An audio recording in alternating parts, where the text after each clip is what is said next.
èmi ni Chief Imam of Yoruba from Ilorin. Ẹni tó bá jẹ́ Chief Imam of Yoruba ní Ilorin, òun náà ni Chief Imam of Yoruba General nílẹ̀ Yorùbá. Torí Ìlọrin ni ẹ̀sìn ti wá. Àsìkò tó yẹ ká máa kí jímọ̀ fáwọn èèyàn ní, mo wá dúró láti fẹ́ kí n gbọ́n tí a bá bá bọ̀. Àkọ́kọ́ nú ẹsẹ̀ tẹ́ ẹsẹ̀ wá, Kwara àti Kogi kò sínú àjẹ́ndà yín.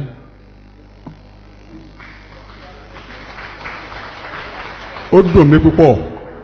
Aago 10 mo ti débí. Mi ò tún wá kí jímọ̀ nítorí tiyín.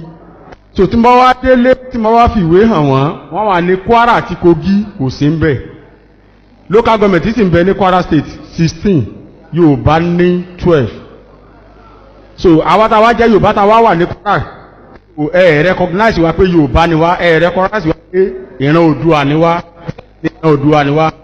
Kwara sì ni problem ti bẹ̀rẹ̀.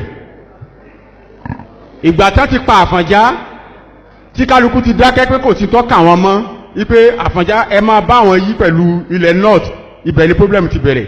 Ibẹ̀ làwọn Fúlàní ti ń wọ ilẹ̀ Yorùbá lẹ́yọ kọ̀ọ̀kan tó fi di pé wọ́n ń káàkiri gbogbo ìletò. Tẹ́ bá fẹ́ paná ogun àfi ká padà sí Ìlọrin. Ká lé Emir Ilorin Fúlàní ká lè padà sí Sókótó. Ká ní báńdìrì wa ní Jẹ́bà sí Ìlọrin 170 kìlómítà ní sí Ìlọrin. Wá àtẹ́nìkan wá láti Sókótó tí ó máa kílèmù sí Ìlọrin pé òun lòún nílẹ̀. Ìkẹtẹ́ ká mójútó kò sí problem rẹ̀ níbí lọ títí. Ìlọrin ni problem ti bẹ̀, ibẹ̀ làwọn Fúlàní wà. Ibẹ̀ lẹ́yẹ ká fèsì, ká jagun bẹ̀, ká gbagbára bẹ̀, ká bá gbagbára bẹ̀ àwa sọ̀sídì. Ẹ̀sìn tá fi rú wa lójú òun lẹ̀ mọ̀. Nínú Ìsìlámù wọ́n da gbogbo sísítẹ̀mù wa rú. Gbogbo ọmọ Yorùbá tẹ́lẹ̀ à ń jẹ́ Adéwùmí, Adélájà, Adébọ̀wálé, Ọmọbọ̀wálé, Bùkọ́lá, ó kọ tá à ń jẹ́ nù. Wọ́n dẹ̀ dé wọ́n ní ká máa jókòó Muslim. Wọ́n ní kí ló kọ Muslim tí wọ́n mọ̀ jẹ́, wọ́n ní kí wọ́n mọ̀ jẹ́ Muftau. Inú rẹ̀ wá dùn, yóò ní Muftau lánìhun. Ẹni tẹ́lẹ̀ rò pé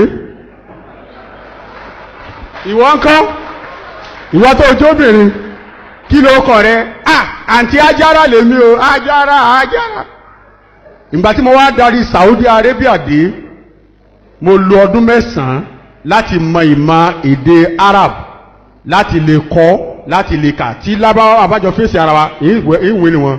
Bistiklal bebas, ìlà sáràtì mi náà yàtẹ̀lẹ̀ fi kọ́nù. Wà má ti kò bẹ́ẹ̀ náà yìí mọ̀lẹ̀, jálá fi kọ́ ìdẹ̀mílẹ̀ mọ́sà. Lèkúlè máa yẹ ìsàláwá di láàrẹ̀, fàkúlè fi ìtumọ̀ di tẹ̀fìkiri, àyẹ̀tẹ̀fà kàrí sàtíyàtẹ̀ alìkàlì kọ́nù. Wálé lẹ́ẹ̀lẹ̀ sí àrájàlì mí náà sàbí Yorùbá, wà dàrá sí fi kọ̀bá ní Yorùbá, wà nà sítò mí sòrò bí Yorùbá, fatabaraka la ásà ní Yorùbá. Àǹtí Ajára sọ ọmọ tí mo kọ rẹ, olóhùn ọmọ òkúta lọ ń jẹ́. Wọ́n sì ní ká máa jẹ́ bẹ́ẹ̀.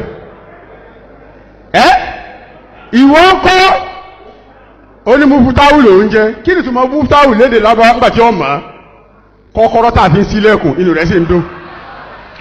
So àwọn Fúlàní ti wọ̀ ọ̀dọ̀ wa, wọ́n change gbogbo, wọ́n rí pé a ní nǹkan tó dáa nínú ẹ̀sìn, wọ́n gbà lọ́wọ́ wa, wọ́n ní ká máa jó ọkọ̀ Mùsùlùmù. Sọ́kọ̀ Mùsùlùmù náà tẹ́jẹ̀ nínú. Náà lẹ́ ń jẹ́ òsílà inú tẹ́jẹ̀ dò. Àti wọ́n òsílà yóò wá fẹ́ yín, àgà táwọn nẹ́pà fi ń go àgàsọ̀. Ìwọ ń kọ́ ará Èkó, Mísírà, rúlà tá a fi ń wá fún ẹ là, èlò ń jẹ́.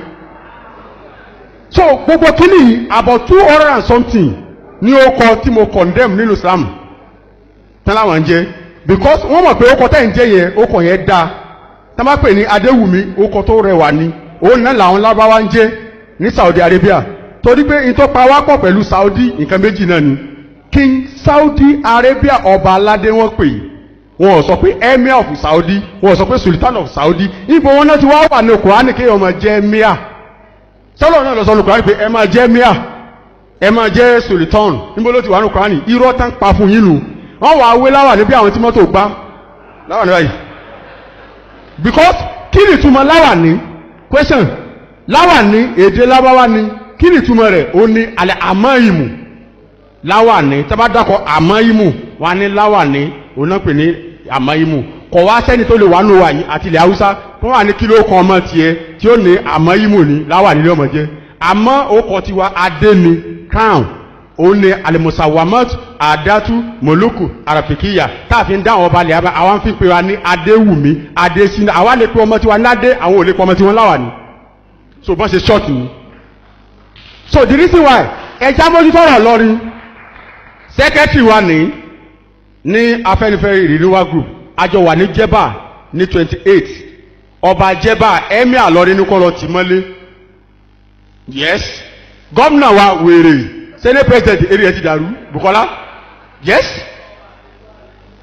so wọ́n ti ọba aládé mọ́lé wípé ó pèrè ní ọba aládé wọ́n sì tì mọ́lé àwọn gómìnà sì dákẹ́ àwọn chairman secretary wa lọ́wọ́ wá sí Jẹ́bà about 150,000 naira náà fún ọba Jẹ́bà ní February so ká mójútó boundary wa Afẹ́nifẹ́re renewal group iṣẹ́ tán sẹ́nu ẹ̀yin Àgbẹ̀kọ̀yà mo ti pè ọ̀gá yín asọ̀rọ̀ lálẹ́ àná so wọ́n láwọn alálejò ẹ múra sọ̀rọ̀ lọ́rin iṣẹ́ tó kùnù OPC dà ọmọ tí ń kọjá mi lẹ́mìí rádà ẹ dìde sókè kiri yìí ṣé kí n dá nìkan fún yín Oòduà ní mí mo lè tọkàntọkàn là ń sọ mo lè fara gbà bọ́n Oòduà tọkàntọkàn là ń bí ọ.